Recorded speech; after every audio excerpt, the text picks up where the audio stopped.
मंच पर बैठे आदरणीय त्रिपाठी जी, द्विवेदी जी, पवन जी, सामने उपस्थित सभी बच्चों, आप सबको मैं अपना यथोचित ऑन नहीं है?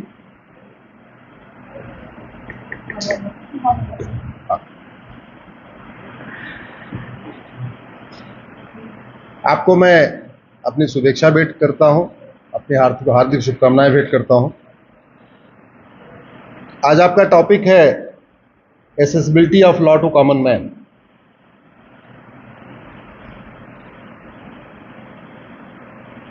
डॉक्टर का काम है बीमारी ठीक करना, ड्राइवर का काम है गाड़ी चलाना,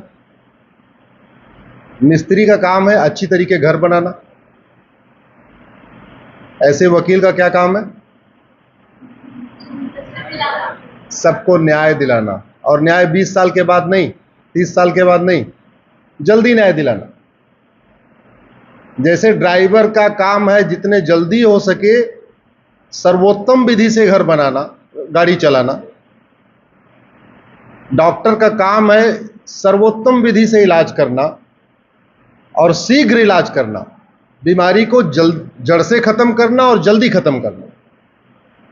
वैसे लॉ ग्रेजुएट्स का काम क्या है, चाहे वो जज हो या वकील हो, उनका काम है न्याय दिलाना और शीघ्र न्याय दिलाना और संपूर्ण न्याय दिलाना, कंप्लीट जस्टिस, स्पीडी जस्टिस। इसलिए आप सब लोग एक नई विधा में जा रहे हैं, देश की सेवा करने के लिए आप यहां आए हुए हैं, सीख रहे हैं, और सीखने के बाद इसी काम के लिए आप जाएंगे। तो इस बात को याद रखिएगा, एडवोकेट का काम है न्याय दिलाना और जल्दी न्याय दिलाना। और जल्दी न्याय दिलाना चाहते हैं तो पढ़ने के साथ साथ सोचना पड़ेगा। मेरे गुरु किया कहा करते थे, वकालत केवल पढ़ने से नहीं होती है। आप अगर 1 घंटे पढ़ते हैं तो 1 घंटे सोचिए, जो आपने पढ़ा उसको सोचिए और अलग अलग तरीके से सोचिए। Article 14 equality before law, equal protection of law, एक सेंटेंस का वाक्य, एक सेंटेंस में आर्टिकल है, लेकिन उसमें जितना लंबा सोचेंगे उतनी नई नई चीजें निकलेंगी। Article 21 right to life and liberty एक सेंटेंस का है, मुश्किल से 2 लाइन में लिखा हुआ है। जितना लंबा सोचेंगे, जितनी बार सोचेंगे, उतनी बार उसकी आपको नई नई मीनिंग आएगी। और हमारे सामने, आप सबके सामने प्रीएम्बल ऑफ द कॉन्स्टिट्यूशन लिखा हुआ है, we the people of India have decided to establish a sovereign India. एक ऐसा भारत बनाएंगे जो संपूर्ण प्रभुत्व संपन्न होगा, सबको न्याय मिलेगा, एकता अखंडता होगी, भाईचारा बढ़ेगा, सबको लिबर्टी ऑफ थॉट होगा, लिबर्टी ऑफ एक्सप्रेशन होगा, लिबर्टी ऑफ बिलीफ होगा। लेकिन सब में जो मुख्य बात है वो है न्याय। लेकिन एक कड़वी सच्चाई यह है कि आज की डेट में district court, high court, supreme court में 5 करोड़ केसेस चल रहे हैं, पेंडिंग पड़े हुए। 5 करोड़ केसेस का मतलब 5 करोड़ लोग न्याय की आस लगाए बैठे हुए हैं। अगर एक परिवार में सामान्यतया 6 आदमी मान के चलिए, माता पिता, पति पत्नी और 2 बच्चे, तो यानी 30 करोड़ लोग न्याय की आस में बैठे हुए हैं। उनको न्याय चाहिए, उनको तारीख पे तारीख नहीं चाहिए, बल्कि उनको न्याय चाहिए। 5 करोड़ केसेस तो ये हैं जो district court, high court, supreme court में है, लेकिन 5 करोड़ केसेस इसके अलग भी चल रहे हैं। वो चल रहे हैं तहसीलदार के यहाँ, एसडीएम के यहाँ, एडीएम के यहाँ, चकबंदी अधिकारी के यहाँ, एसओसी के यहाँ, डीडीसी के यहाँ, कलेक्टर के यहाँ, कमिश्नर के यहाँ। तो 5 करोड़ डायरेक्ट जो जुडिशरी में चल रहे हैं, district court, high court, supreme court, और 5 करोड़ जो आपके सबऑर्डिनेट जुडिशरी कहते हैं या रेवेन्यू के जहां मैटर आते हैं उसमें चल रहे हैं। तो टोटल 10 करोड़ केस, यानी जितनी ऑस्ट्रेलिया की जनसंख्या है उसके 4 गुना भारत में केसेस पेंडिंग है। ऑस्ट्रेलिया की टोटल जनसंख्या 2.5 करोड़ है और भारत में 10 करोड़ केस पेंडिंग है। कनाडा की जनसंख्या 4 करोड़ है और भारत में 10 करोड़ केस पेंडिंग है, यानी कनाडा का 2.5 गुना। इसका समाधान मुझे लगता है कि यंग जनरेशन को निकालना पड़ेगा, सरकार को निकालना पड़ेगा, समाज को निकालना पड़ेगा, लेकिन वकील और जजों को भी निकालना पड़ेगा। आप में से कुछ लोग लिटिगेशन में जाएंगे, कुछ लोग जज बनेंगे, कुछ लोग हो सकता है कारपोरेट में जाएं, अलग अलग फील्ड में जाएंगे। लेकिन एक बात को ध्यान रखें, बहुत ही पवित्र ये प्रोफेशन है, बहुत ही ये सबसे अलग प्रोफेशन है। अगर प्रोफेशनल इथिक्स आपने पढ़ा होगा या आने वाले टाइम में पढ़ेंगे तो उसमें दिया हुआ है कि वकालत बहुत ही एक पवित्र प्रोफेशन है। इसको आगे बढ़ाने का तरीका निकालना पड़ेगा, लोगों को न्याय देने का तरीका निकालना पड़ेगा। आज की डेट में जो एक बड़ी प्रॉब्लम ये हो गई है हमारे देश में, केसेस की लंबा होने के कारण आउटडेटेड लॉ चल रहे हैं। 1860 का आईपीसी, 1861 का पुलिस एक्ट, 1872 का एविडेंस एक्ट। दूसरा, भारत में झूठ बोलना पाप तो है, लेकिन झूठ बोलना अपराध नहीं है। ऐसा ही है ना? झूठ बोलने के खिलाफ कोई एक्ट है क्या? नहीं। अमेरिका में झूठ बोलना पाप हो चाहे ना हो, लेकिन झूठ बोलना गंभीर अपराध है। इसलिए वहां कोई चोरी करता है तो तुरंत एडमिट कर लेता है, क्योंकि चोरी करने की सजा 5 साल है, झूठ बोलने की सजा 10 साल है। अगर उसने चोरी किया और झूठ बोल दिया तो टोटल 15 साल सजा होगी। अगर उसने एडमिट कर लिया हाँ हमने चोरी किया तो 5 साल सजा होगी। तो क्या करेगा चोर? क्या करेगा वो? एडमिट कर लेगा। दूसरा, अगर उसने झूठ बोला तो झूठ पकड़ने के लिए उनके पास कानून है, नार्को पॉलीग्राफ ब्रेन मैपिंग कानून है, हमारे पास नहीं है। तो उन्होंने झूठ बोलने के लिए कानून भी बना रखा है, झूठ बोल पकड़ने वाली मशीन भी बना रखा है, और झूठ बोलने को गंभीर अपराध भी घोषित कर रखा है। इसीलिए एक आतंकवादी था, उसका नाम था David Coleman Headley. David Coleman Headley ने भी अपना अपराध स्वीकार कर लिया। क्यों? क्योंकि जितनी सजा अपराध की थी लगभग उतनी सजा झूठ बोलने की थी। तो इसलिए कम से कम सच बोल दो तो केवल अपराध की सजा मिलेगी।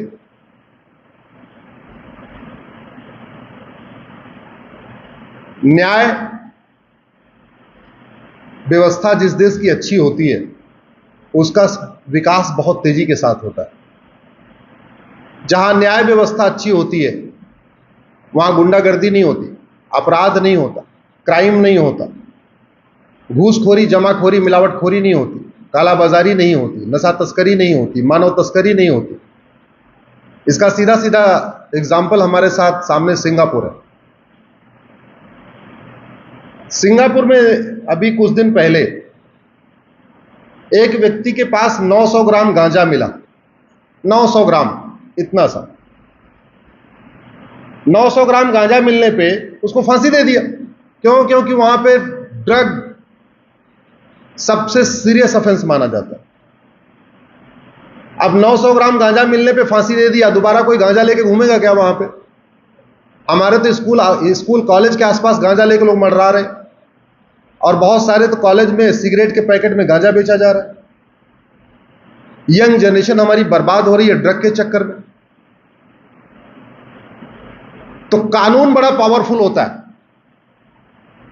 भारत में लाखों की संख्या में मौलवी हैं, कह रहे हैं नशा मत करो, पादरी के हैं, कह रहे हैं नशा मत करो, कथावाचक हैं, कहते हैं नशा नहीं करना चाहिए, जगत गुरु हैं, महामंडलेश्वर हैं, सब है। नशा रुक रहा है क्या? सिंगापुर में ना मौलवी है, ना पादरी है, ना कथावाचक है, ना महामंडलेश्वर है। वहां नशे का कारोबार बिल्कुल नहीं होता। तो सबसे बड़ा पावरफुल क्या हो गया? पावरफुल क्या हुआ? कानून। कानून बड़ा पावरफुल होता है। हमारे देश में मौलवी, पादरी, धर्मगुरु, महामंडलेश्वर सब सिखाते हैं झूठ मत बोलो, झूठ मत बोलो, झूठ मत बोलो। झूठे मुकदमे, झूठी शिकायतें, झूठी गवाही, लाखों की संख्या में झूठे केस, झूठे आरोप, झूठे प्रत्यारोप, सब कुछ झूठा झूठा।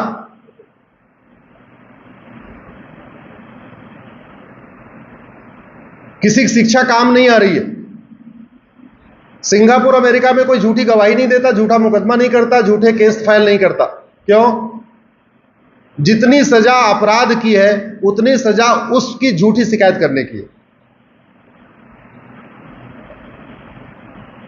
तो झूठी कोई शिकायत ही नहीं करता, झूठी शिकायत नहीं करता तो मुकदमे कम है, तारीखें कम है, केस का लोड कम है, जजेस के ऊपर बहुत बर्डन नहीं है और फटाफट डिसाइड हो जाता है।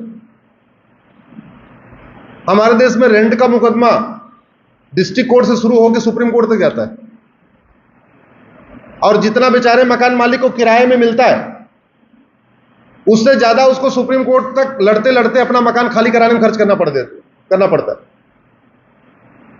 कनाडा में रेंट का मुकदमा केवल एक डेट में खत्म होता है, ओनली वन डेट, दूसरी तारीख ही नहीं पड़ती। सूट फाइल होता है, जज केवल ये देखता है कि एग्रीमेंट फेक है या जेन्युइन है, स्टैम्प पेपर फेक है या जेन्युइन है। उसके बाद स्टैम्प पेपर पे जो टर्म्स कंडीशन लिखी उसको आपको फॉलो करना है, आपको घर खाली करना है, आप सड़क पे जाओ, समुद्र में कूद जाओ, जहां करना है जो करो, कोई मानवाधिकार की दुहाई नहीं, कोई मानवाधिकार की बात नहीं। आपने एग्रीमेंट साइन किया है 11 महीने में घर खाली करूंगा, आपको खाली करना पड़ेगा, आपको जहां जाना है जाओ, मामी के यहां जाओ, मौसी के यहां जाओ, जिसके यहां जाना जाओ, लेकिन घर को खाली करो और उसकी कोई अपील नहीं है। हमारे देश में बांग्लादेशी और रोहिंग्या आके उत्तराखंड के हल्द्वानी में रेलवे की जमीन कब्जा करके बैठ गए बड़ी संख्या में। पहले एक परिवार आया होगा, 2 आया होगा, 3 आया होगा, फिर 5000 परिवार होगा आ गए।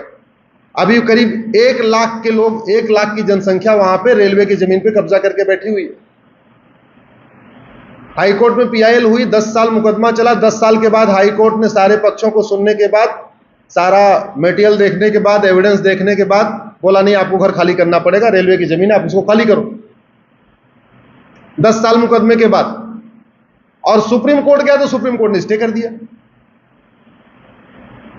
तो जो 10 साल के बाद एक खाली करने की आस जगी थी कि इलीगल काम, इलीगल जो कंस्ट्रक्शन हो रखा है हटेगा, वो दोबारा फिर यथास्थिति हो गई। अब सुप्रीम कोर्ट के जो डिसीजन था कि हल्द्वानी वाले में यथास्थिति कायम रखिए, उससे अवैध निर्माण को बढ़ावा मिला या अवैध निर्माण पे चोट लगी? क्या हुआ?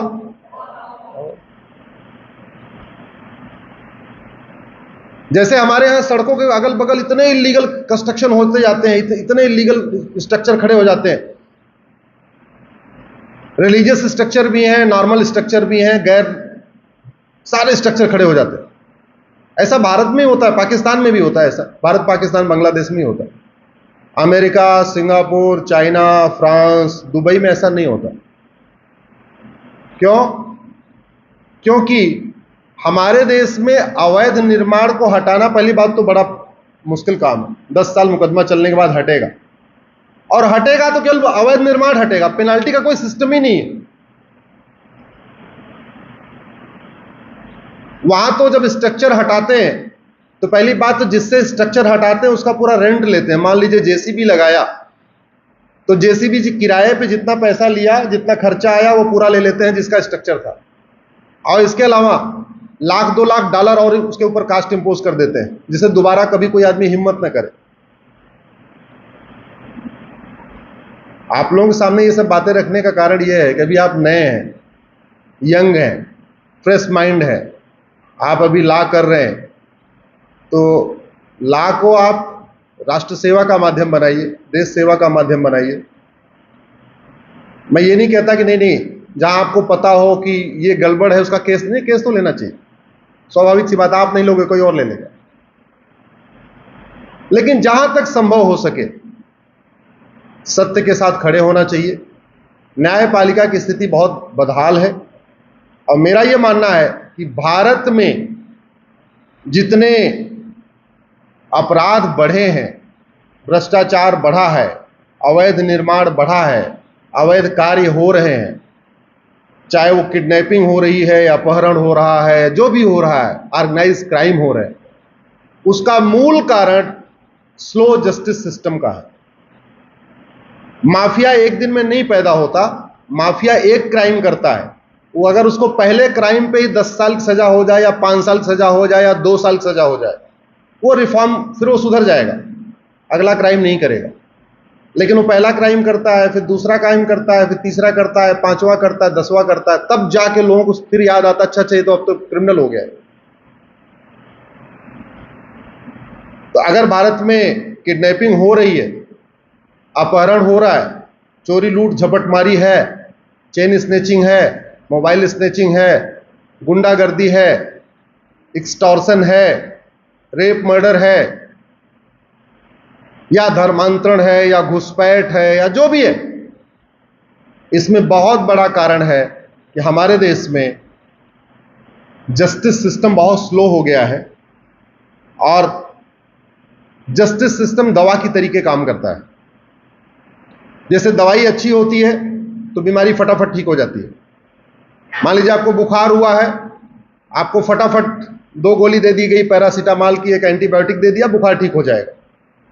लेकिन अगर आपकी दवा ठीक नहीं है तो वो बुखार टाइफाइड भी हो जाएगा, हो सकता है निमोनिया भी हो जाए, हो सकता है लंबे समय तक बुखार चला तो हो सकता है कि आपको टीबी भी हो जाए। लगभग सेम स्थिति आपके जस्टिस सिस्टम की है। अगर जहां जस्टिस सिस्टम क्विक होता है और तेजी के साथ काम करता है, वहां भ्रष्टाचार अपराध नहीं होता और वहां विकास बहुत तेजी के साथ होता है। इसका सबसे जीता जागता हुआ उदाहरण है दुबई। 50 साल पहले दुबई रेगिस्तान था, अभी वो डेवलप्ड देश बन चुका। कैसे? क्योंकि उनका जस्टिस सिस्टम बहुत फास्ट है। 1 महीने के अंदर दूध का दूध, पानी का पानी कर देते हैं। सिंगापुर 50 साल में डेवलप कर गया। क्यों? क्योंकि जस्टिस सिस्टम बहुत फास्ट है। सिंगापुर में न भ्रष्टाचार है, न अपराध है, न नशा तस्करी है, न मानव तस्करी है, न सोना तस्करी, किसी भी तरीके का क्राइम नहीं है। क्यों? आपको बताया कि 900 ग्राम गांजा मिला, फांसी। यहां 9-9 कुंटल गांजा मिलने पे कुछ नहीं होता।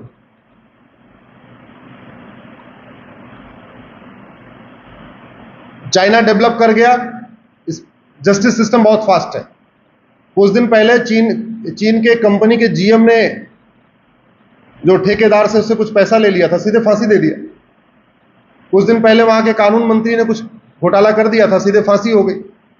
हमारे देश में तो बाकी लोगों को सजा हो ही जाती है, लेकिन सांसदों विधायकों को सजा होना बड़ा मुश्किल हो जाता है। वो पहले चले जाते हैं मुकदमा, उसके बाद अपने आप खत्म हो जाता है। शिबू सोरेन चले गए तो मुकदमा अपने आप खत्म, सुखराम चले गए तो मुकदमा अपने आप खत्म, नरसिम्हा राव चले गए तो मुकदमा अपने आप खत्म। हमारे यहां उनके मुकदमा चलते ही नहीं। स्पीडी जस्टिस सिस्टम का एक मैं आपको एग्जांपल देता हूं, काम कैसे करता है। हमने द्विवेदी जी एक 2016 में पीआईएल फाइल किया सुप्रीम कोर्ट में। मैंने कहा कि भाई सांसद विधायक ये माननीय है, इनके लिए हर जगह विशेष व्यवस्था रहती है, इनको कोर्ट में भी वीआईपी व्यवस्था मिलनी चाहिए। जस्टिस गगोई यहां मैटर गया 2016 में। बोले आप क्या चाहते हैं? हमने कहा मैं चाहता हूं कि एमएलए एमपी के लिए स्पेशल कोर्ट बनाई जाए और इनका मुकदमा 1 साल के अंदर डिसाइड हो जाए। आपको ताजुब होगा, बहुत सारे सांसद विधायक एप्लीकेशन मूव करके बोले नहीं नहीं हमें ऐसी व्यवस्था नहीं चाहिए। मैंने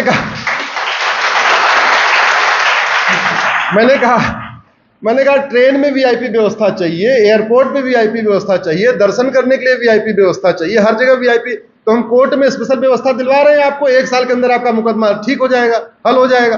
बोले नहीं चाहिए, नहीं चाहिए।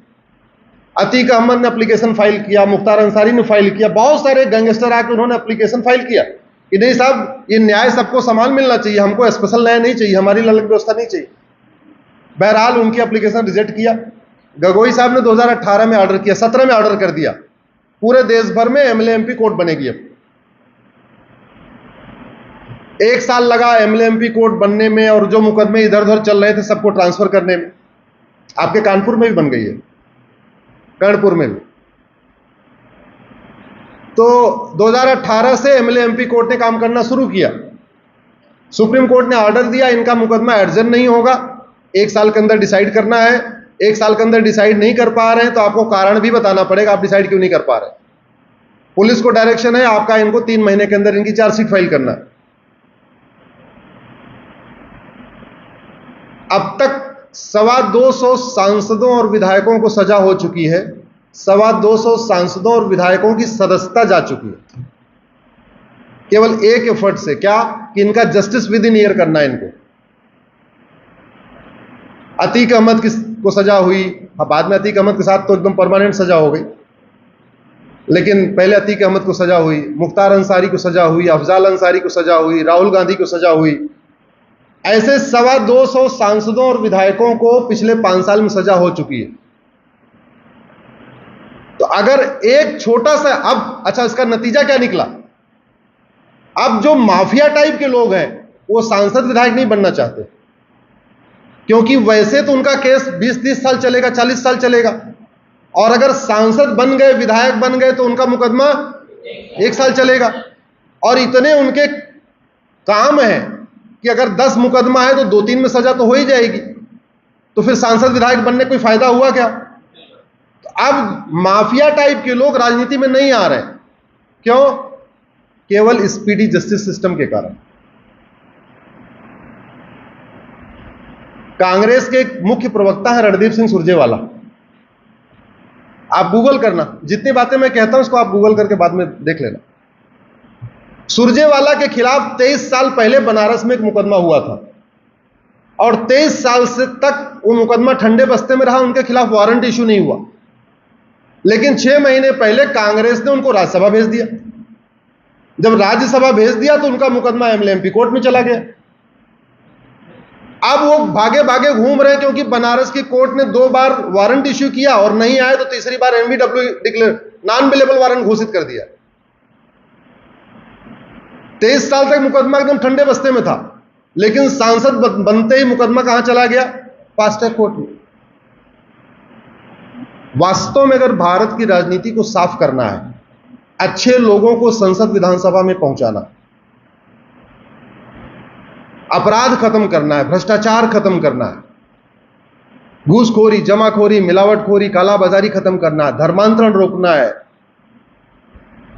घुसपैठ रोकना है, तो सबसे अच्छा तरीका है कि भारत में justice within year system लागू किया जाए। जस्टिस विद इन ईयर, जिस पे मैं अभी देश भर में घूम भी रहा हूं, मेरी पीआईएल भी है उस पर। हमने कहा 1 घंटे के अंदर मुकदमा दर्ज हो, एफआईआर दर्ज हो, 1 महीने के अंदर जांच पूरी हो, और 1 साल के अंदर मुकदमे का फैसला है। ये जस्टिस विद इन ईयर का कॉन्सेप्ट है, और दुनिया के कई देशों में है। अमेरिका में है, फ्रांस में है, सिंगापुर में है, जापान में है, जर्मनी में, कई देशों में जस्टिस विद इन ईयर चल रहा है।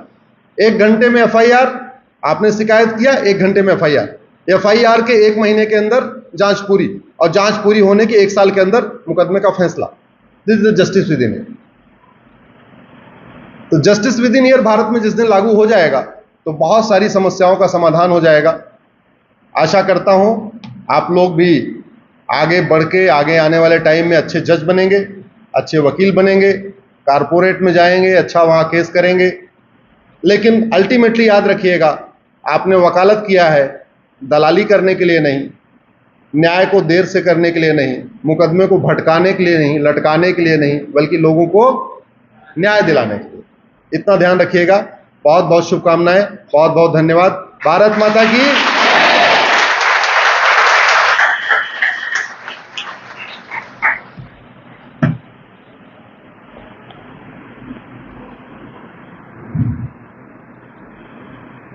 Thank you so much, sir, for such an